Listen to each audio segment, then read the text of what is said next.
In this video, we find ourselves in multiple scriptures where I share my thoughts on whether or not Christian women are allowed to leave their abusive husbands. Just do it!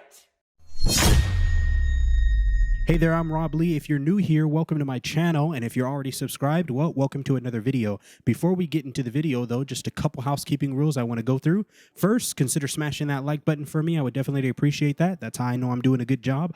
Also, consider subscribing to this channel if you haven't already. Can a woman divorce her husband? Looking at the basics, the Bible tells us in 1 Corinthians 7 and 10, to the married, I give this command. Not I, but the Lord.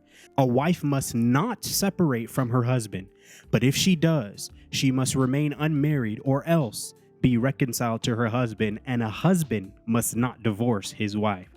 However, this does not mean you have to remain in a marriage that is abusive or is unhealthy. Before I give my opinion on what I think about this topic, let's see what the Bible gives us on violence in a marriage.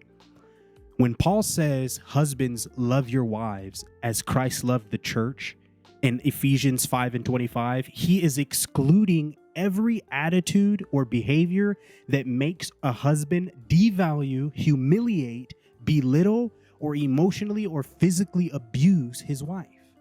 Now, I know there may be a lot of justifications out there that make people believe they have to stay because they have to be in submission to their husband. They have to be in submission to the ways of their husband, who we know is the head, according to 1 Corinthians 11 and 3. And it reads, but I want you to realize that the head of every man is Christ, and the head of the woman is man, and the head of Christ is God.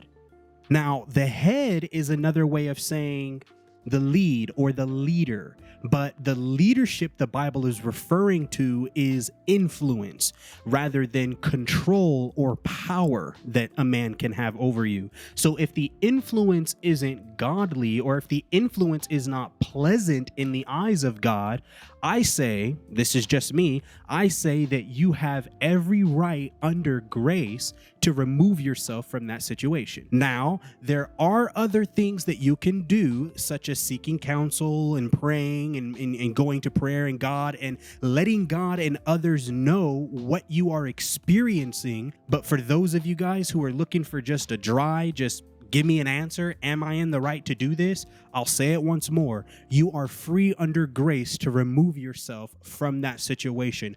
God will take care of you, definitely. There will be no hindrance in your blessings or the miracles or the mighty works that God can do in your life. He will take care of you, for we know in Deuteronomy 32 verse 35, vengeance is mine and recompense.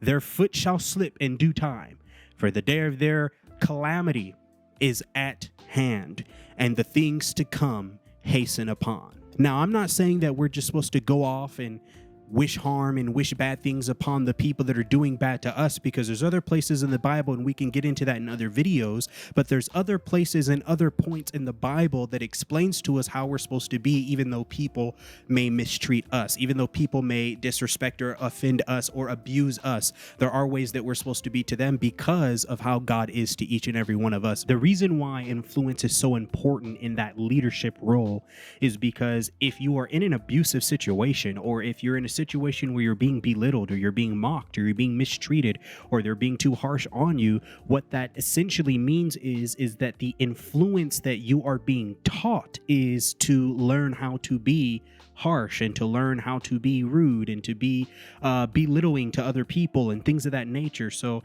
yes, the influential part is very, very, very key, and that's the point that I want you to focus on. There's always some sort of influence coming down. Now, you have to pay attention to the man to see what type of influence is being shared. But there is an influence there. And if the influence that is being pushed onto you is an influence that you don't think that you need to follow because it does not align with God's ways, it does not align with the godly divine order of marriage, you are in the 100% right to do what you need to do and remove yourself from that situation and allow God to bless you in other ways according to his word. And I know that there's a lot of people in the Christian community that might say, well, you're supposed to have long suffering. In a marriage, you're supposed to have long suffering. And I definitely agree with that. But I also want to look at the kind of God that I serve and the kind of future that he set out for me in the past and the plans that he has for my life. And I cannot believe him to be a God that wants me to be in a situation that is 100% harmful to me.